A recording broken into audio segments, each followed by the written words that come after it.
I talk about my granddaughters all the time. Anna Olivia Plurabelle Tuttle, and of course, little Maisie Tuttle.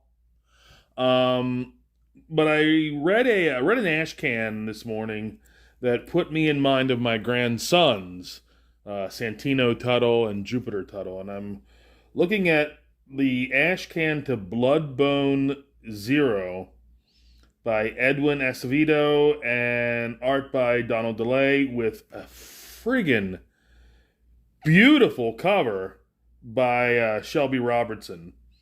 And it put me in mind of my grandsons because this ash can, and I hope it turns into a comic, um, is right down my grandson's alley. This is exactly the kind of comic that I would have loved when I was a kid myself. You know, you see all those like Norman Rockwell pictures of or paintings of kids at comic shops, or those vintage photographs in the 40s of kids, and they're all like sitting on the floor, Indian style, you know, comics in hand, going off to magical mystery tours of wonder and imagination. They're building their bridge to Imagination Island.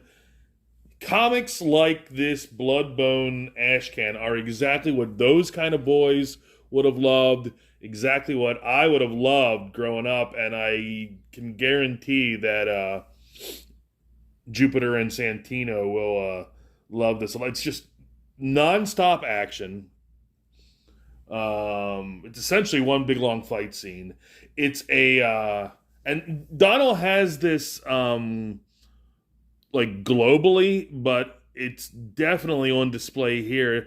That just kind of art that's fun to look at. Someone once said, what's that guy Watterson who did the Calvin and Hobbes cartoon or comic strip?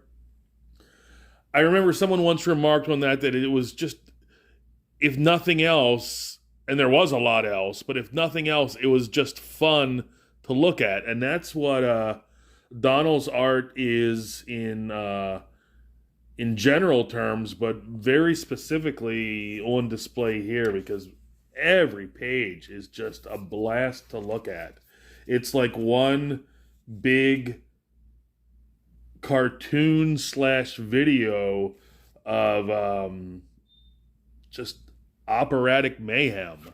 So don't have a whole lot to say because it's an ash can, and I think I just described it from cover to cover. But really fun. I can definitely see this having an audience with boys, particularly my boys. And once again, man, that cover is just flippin' gorgeous. So you get a chance, check out the Bloodbone Ash Can. And until next time, this has been Tom Tuttle.